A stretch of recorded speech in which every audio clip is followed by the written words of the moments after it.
All right. I see a bunch of people are slowly starting to come in. So, welcome to Coffee and Cargo. We're excited to have you all here today. It looks like we see some new faces and some returning visitors too. So, excited to have you guys here. Before we get into it, I just wanted to quick point out that we do our Coffee and Cargo every third Wednesday of each month, 10 a.m. Central Time. So, if you're kind of liking our webinar so far, we've been doing them for the last few months here. We do have a mailing list that you are able to join. That way you don't have to always click and sign up each month for our webinars. So if that is something you would be interested in doing, you can please reach out to us at rachel@interlogusa.com. I'd be happy to get you signed up on our mailing list there for that. But to get into it, I'll kind of go over the agenda for today. I'll do some introductions. So my name's Rachel. I'm the marketing manager here at Interlog. We also have Emily Smith here. She does our content writing, project manager. And then we also have our speakers today, Justin Engelmeyer and Benjamin Schwingle. Justin's our vice president and Ben is our international operations director. So we'll kind of get into the topics here today. So we'll kind of go into it. So the agenda, we're going to kind of start with the West Coast, kind of the port congestions that are currently happening, and hit on the LA port fee that was supposed to kind of take place a month ago. So I know last webinar, for those who listened in last month, majority of our webinar was on that topic. So we do have some updates that we'll share with you guys here today. And then we'll kind of get into what's going on in China with the 7-week quarantine, some increases in blank sailings that are happening, kind of get into how to prepare for the Chinese New Year, since that's coming up pretty quickly here. And then we'll touch on kind of what's going on in Vancouver and an update on that as well. So we'll tie it in with the weather updates. And then there is some new requirements with customs going from Mexico. And then there's some UK updates that we'll be touching on as well. But with all that, I know that was kind of a handful, so we'll get into it. But before we do have a Q&A at the end. So when we are going through these topics, if you do have a question, please get in our Q&A. We'd be happy to answer those. And then if there's other questions, maybe specific to your current situations, please get those in there too. We'll be answering those at the end. So I'll let Justin take it over and kind of get into the port congestions. Sure. Thanks, Rachel. Yeah, exactly. Last month, we went at ends, Ben and I, discussing all the different fees, how the charges were going to come about going into Long Beach, and why they were occurring, when they were going to occur, and all those details. And last time it was postponed already. It was postponed for the first week, then the second week. And I think it's been postponed 5 or 6 times now, if I'm not wrong.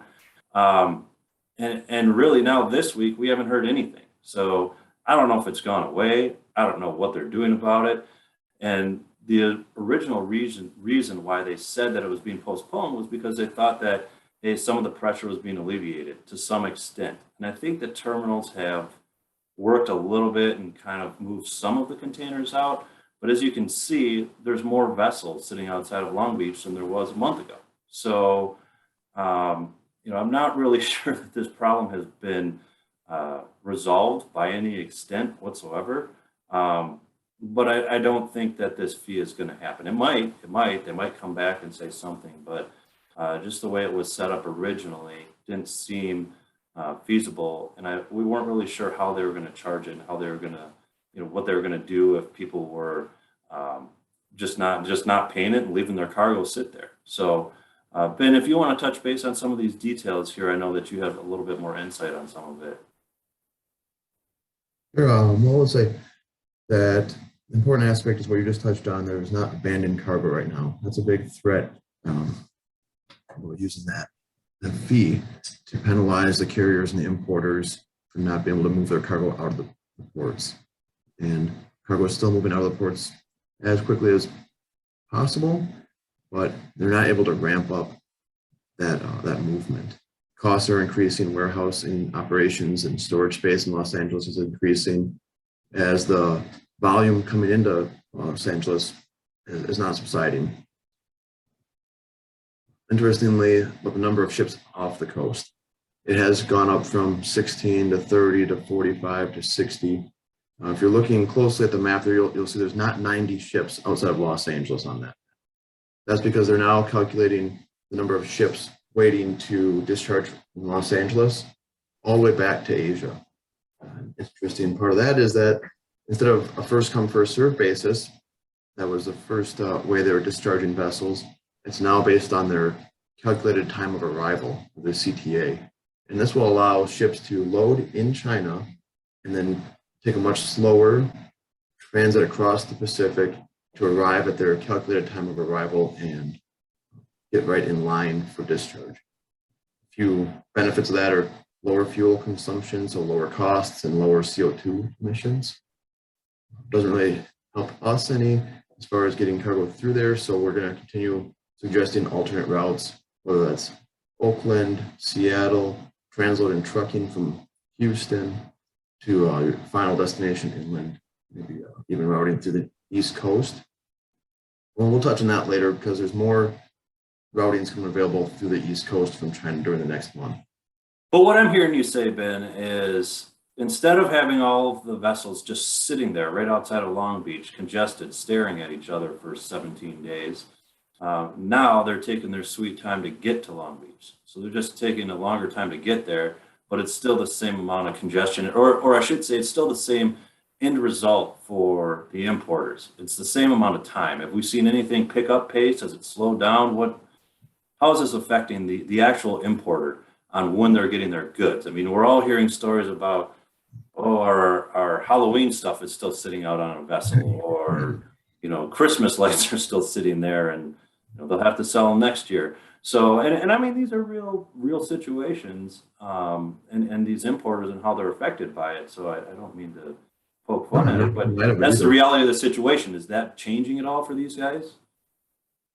I believe the only thing that's changed is the importer's expectations have matched accordingly with the reality, where if you're offered a 12 or 18-day sailing, expect that to be 30 days, because that's how long it's going to take to sit and wait and discharge your containers.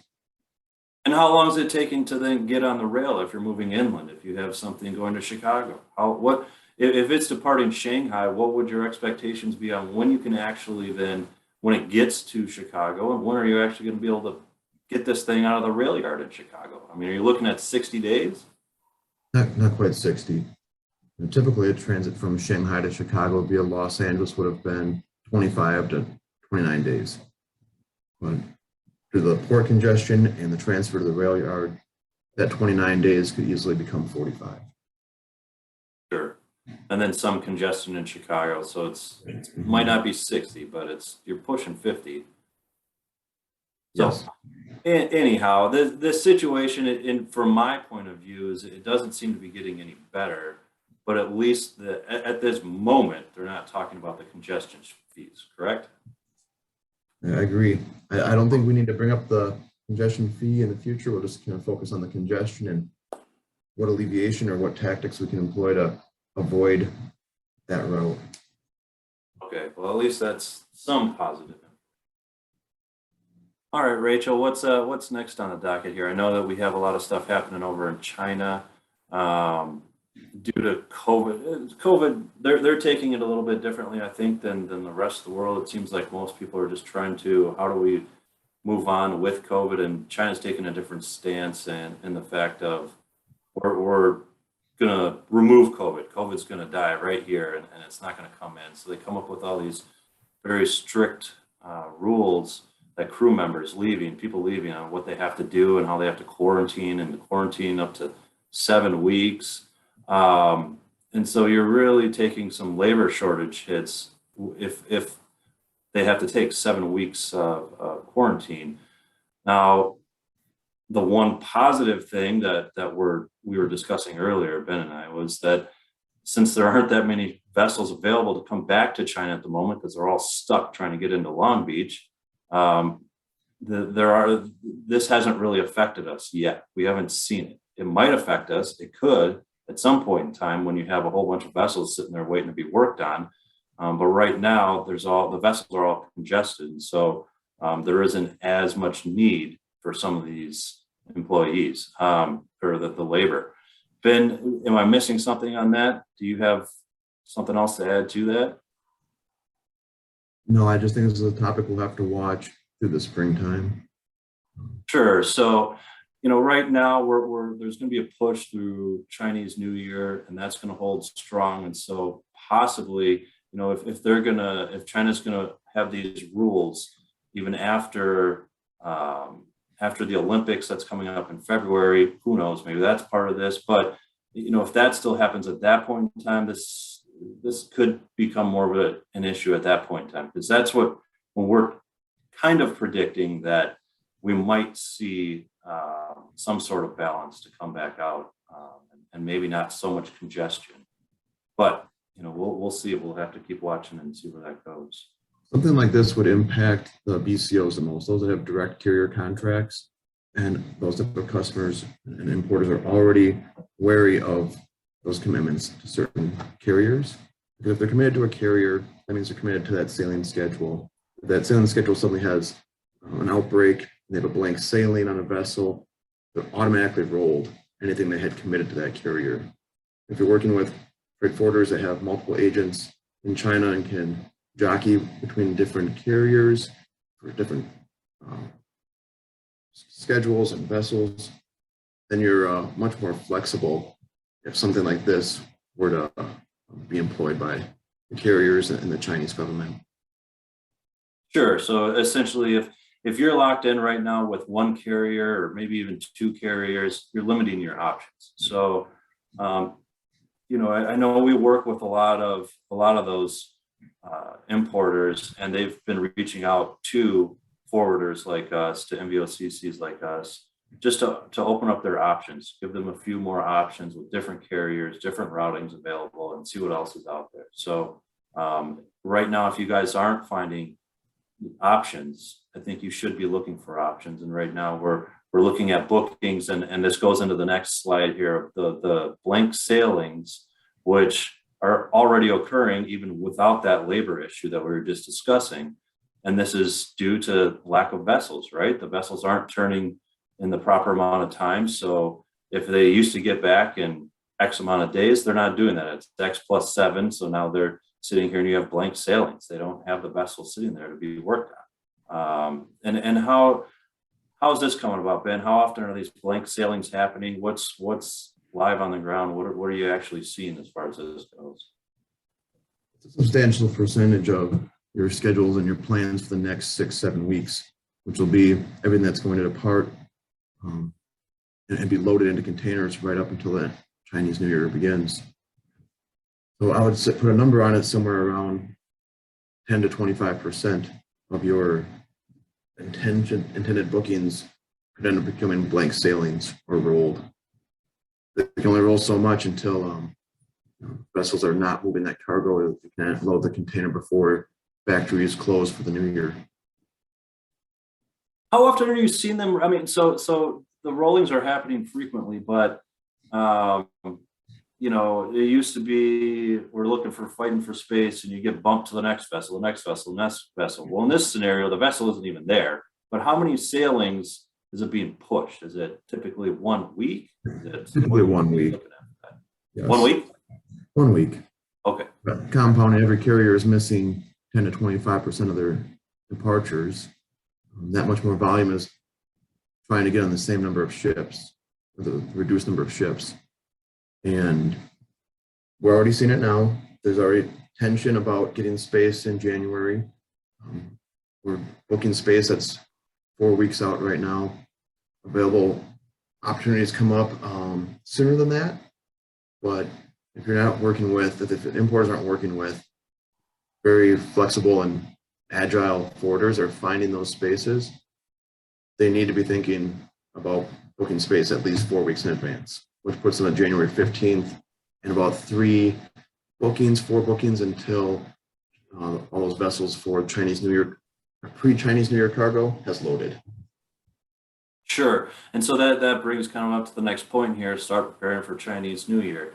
And that's typical this time of year anyways, but as you're alluding to at the moment with blank sailings, right now, if you're to make a booking out of China, that's going to depart early to mid January. Is that including your time for the blank sailing? So to bump it a week, Is it actually going to depart by January 15th? What's realistic? The likelihood is about 75, 80% that it will depart on that booking date based on the number of blank sailings forecasted. Gotcha. So when you were giving our customers a sailing schedule, you're anticipating a blank sailing in there, and what you're giving them is, the best estimate that we can give them as to when it's going to depart. Okay. All right. And that's, just to be clear, that's the beginning of January to the middle of January, right? So January 7th to 15th, roughly? That's right. Okay. All right. Middle of January, when we're speaking with important urgent cargo, it's going to be very tense. Probably premiums like we saw in the summertime to get that space through scooping up the canceled bookings from other factories that weren't able to fill orders, things like that. Yeah, you mentioned that the rates and the rates, that's one of those situations where, when we were discussing stuff 3 months ago, the rates started coming back down. And we all knew it, that the rates go down, but the rates are going to come back up before they go back down and down and down. It's just not a level thing where it's going to go up or down. And right now, I mean, you're right. I mean, are they going to get all the way up to where they were at in the peak of the summer? Who knows? But they're certainly higher than they were a month or a month and a half ago. And it seems like there might be GRIs coming up shortly here, right? Yes, I would say that freight costs right now are only 75%, 80% of what it was at the peak time. Sure. So take much in this next month of rushed sailings and loadings to get right back up to that peak price. Sure. Yeah. And now our next point is the more ships in rotation for the East Coast. Where are these ships coming from? These vessels? If the stuff in China, if we're already having blank sailings, how are they increasing more going to the East Coast? Are they doing that because they're going to send a little bit less into Long Beach because it's so congested? Where are these vessels coming from, and what are these added lanes? Those are coming from many different rotations around the world, siphoned off routes to Africa, India, maybe Australia, to put on a trans-Pacific eastbound route, but avoiding the West Coast because there's enough ships waiting outside of Vancouver and Los Angeles that they're going to Charleston, Baltimore even. A few select carriers have made that move, especially Zim is a front runner and CMA. Okay, so transit time wise, I imagine even if it's a lot longer to get to the East Coast, it's going to be a little more consistent, right? It's going to take some of that volatility out because they're not going to be waiting quite as long as if they're going into the West Coast once they do get to the port. And then, but if you could touch on that, and then my second thought when I hear about going to the East Coast too is pricing. What's the price difference if you're going to route it to the East Coast versus the West Coast? The price difference right now is about $3,000 or $4,000 higher to the East Coast than the West Coast. But if you're booking earlier and departing sooner, before the rates increase, it may have become a moot point.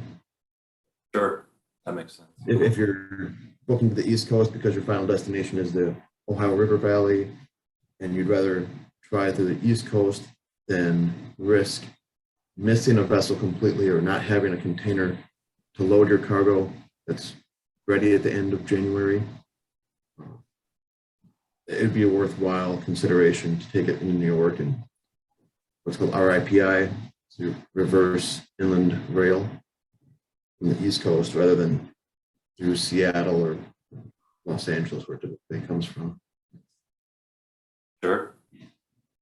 Well, that makes sense. So I guess the main thing is I would check with your forwarder and who you're working with and who you're booking with at the moment and see if East Coast is a better option for you. You can evaluate the difference on pricing and kind of what your time frame and what your situation is for yourself. But it's good to know that at least there's some more options out there as opposed to cramming more into the West Coast. And on to the next situation here, another area which is also on the West Coast, Vancouver. Vancouver was hit hard and they're congested primarily due to the landslides and the rail service being shut down over there. And if you want to touch base on that, we're being told that it's opening up, or at least to some extent, that some of the the rails are open again, but to what extent and how is this proceeding at the moment? Are we seeing transit times pick up, or is it just congested and they're trying to deal with it at the moment?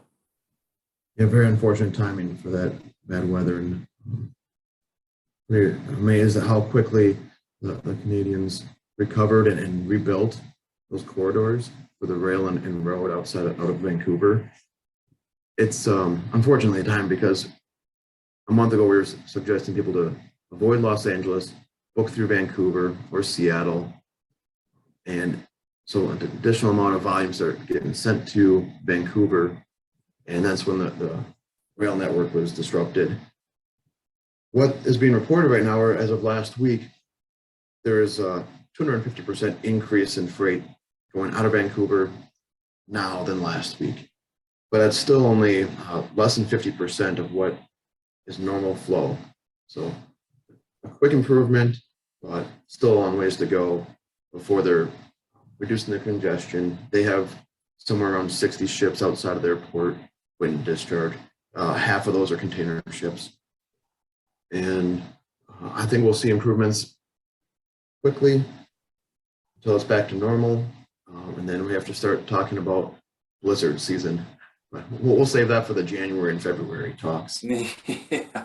I mean, unfortunately, that's just a part of what we deal with every year in the winter months, and we're going to touch on even stuff that's supposed to hit next week in the western states in the U.S. So, it's nothing new. We're used to it. We just have to deal with it when it comes and make sure that we're prepared for kind of explaining where our freight is at the time and what we're able to do. So Rachel, what do we have next on the slide here for us? Some current events. There we go, the weather updates. Oh, So, perfect. We touched on that a little bit. Next week, Pacific Northwest and the mountain states over there, it's starting, I believe, Tuesday. The snowstorms are supposed to start coming in this week and into next week. And, we deal with this, as we were mentioning before, we deal with this every single year. I'm not sure there's much you can do about it except stay in touch with your forwarder and kind of see where your freight is, see, what you're able to do and where your drivers are at. And then obviously we had the tornadoes hit through central U.S. and caused some severe damage there. And it might be the worst tornado we've ever seen. I'm not 100% sure, but certainly it was unfortunate and did some real damage to a lot of families and people out there. So we're sorry to hear about that. And how does that affect kind of the supply chain world? Well, I know there was an Amazon warehouse that was kind of destroyed out that way in St. Louis, and a chicken hatchery that was destroyed in Kentucky.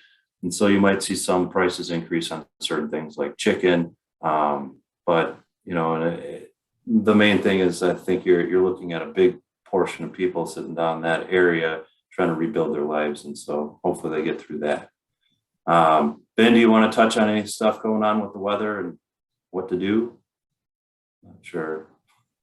No, I think you did a good job summing it up, and just again, sympathies with those families as they focus on what's important, the response, and then rebuilding and their infrastructure and their lives again. This is not an area that's critical to the transportation and pass-through goods in the area, although they're certainly important suppliers to the rest of the country. Sure. So with that, why don't we move on to the new requirements coming up from Mexico? It seems like they're just tightening the screws a little bit on it, and the documentation and almost customs, I guess, to come into the U.S. is a little bit stricter coming in from Mexico. Yeah, take this one. It's new Mexican regulations saying that their bills of lading have to be accompanied with an amendment that has answers to 160 different questions about their origination and contents of the truck. Things passing through into Mexico, through Mexico, and out of Mexico to the north. Any of those will have to be accompanied by this amendment. So if you're moving cargo into or out of Mexico, make sure you're working with a forwarder that's competent and comfortable with this, because the fine is in excess of $4,000, $4,300, $4,500 for truckers that are caught without this new requirement. Sure. And then on to the UK, I know that they've just lifted a ban on some stuff coming out of there. I believe you're talking about sheep meat or something like that. I think the overall thing is it's just a sign of things to come, right? Yeah, and part of my job is working daily and communicating with agents all over the world, our counterparts, and we're always fascinated by the political movements and trade and tariffs that are changing. And this recent change is indicative of much bigger things. Many listeners remember mad cow disease of the 90s, and soon after that there was a ban on imported beef and goat and sheep meat from the UK. Well, the beef restriction was just lifted last summer, and January 1st, the restriction on sheep and goat meat will be lifted. This is all in the wake of Brexit and indicating bigger things for a US-UK trade agreement, which would be a great thing for both of our countries. I think the Europeans will be a little upset that the UK has shifted focus towards the United States, but that kind of just comes in hand with Brexit and the additional costs of importing from the EU.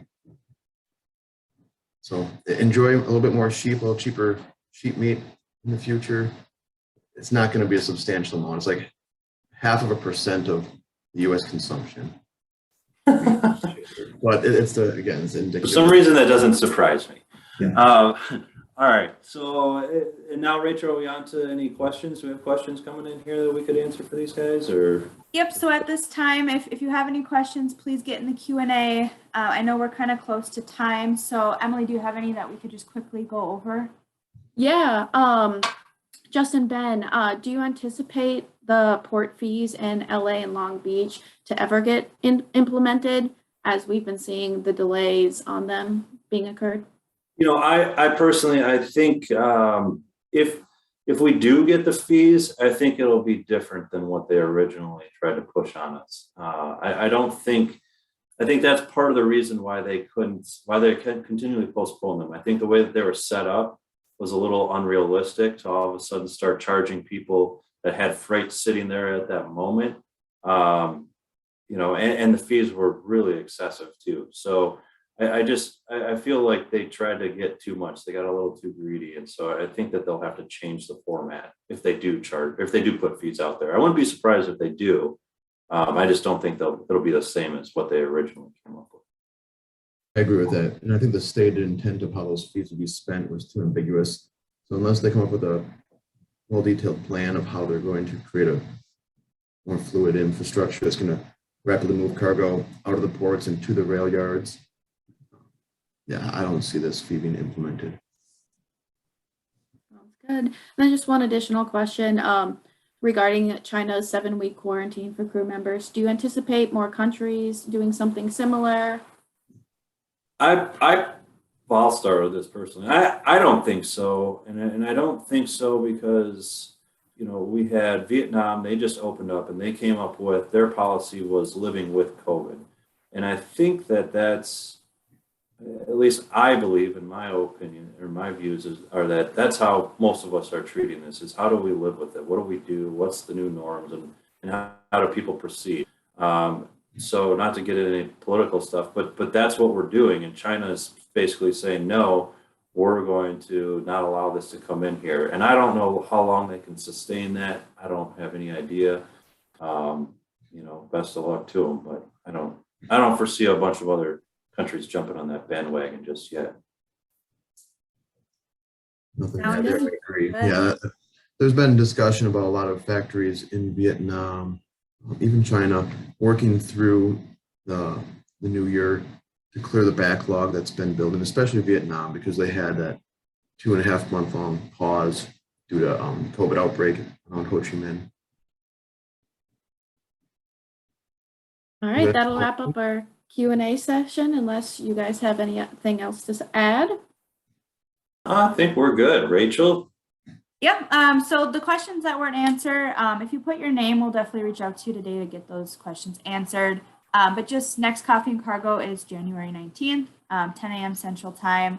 Again, if you'd like to get on our monthly list where you don't have to sign up each month, please shoot me an email at rachel@interlogusa.com.